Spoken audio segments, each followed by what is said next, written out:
সবার আগে, সবার সাথে, আবার সবার শেষেও। সময় গড়িয়েছে, প্র্যাকটিসের ভূমিকা বদলেছে অন্যদের, তবে শুরু থেকে শেষ এক সৌম্য সরকার অবিচল। প্রথম দুবার ব্যাটিং সেশন সেরেছেন, শেষবারে ব্যাটিং নিয়ে নিবিড়ভাবে কাজ করেছেন কোচ মোহাম্মদ আশরাফুলের সাথে। রাজশাহীতে বিসিএল প্রস্তুতির প্রথম দিনে সৌম্য সরকার কাজ সেরেছেন এমন ডেডিকেশনে। শুরুটা হয়েছিল পুরো দল মাঠে আসার 1 ঘন্টা আগে। থ্রোয়ারকে সাথে নিয়ে একাই চলে এসেছিলেন সৌম্য। লম্বা সময় ধরে নেটে ব্যাটিং প্র্যাকটিস করেছেন একান্তভাবে।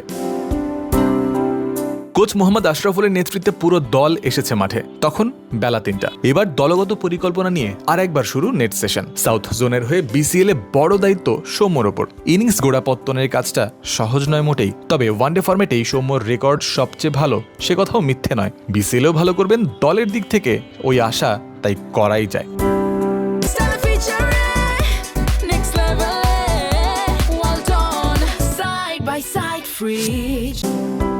গেল দলগত অনুশীলন।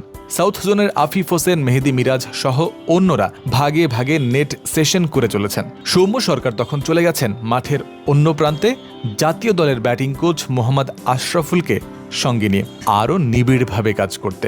বল এবং শট ধরে ধরে দেখিয়ে দিয়েছেন আশরাফুল, সেই অনুযায়ী ব্যাট চালিয়েছেন সৌম্য। পরিপূর্ণ অনুশীলন সম্পন্ন করে মনোপুত যখন হয়েছে এই পর্ব, তারপরেই ক্ষান্ত দিয়েছেন এখানকার অনুশীলনে। শেষ করেছেন এদিনের মতো। সম্ভাব্য সেরা প্রস্তুতিটাই নিচ্ছেন সৌম্য সরকার। বর্তমানে বাংলাদেশ ওয়ানডে দলের সাথেই রয়েছেন বামহাতি এই ওপেনার। অন্য 2 ফরম্যাটে আপাতত রয়েছেন বাইরেই। সবারই মনে থাকবে নিশ্চয়ই, নিজের সবশেষ আন্তর্জাতিক ম্যাচেও 91 রানের ইনিংস এসেছিল সৌম্যর ব্যাট থেকে।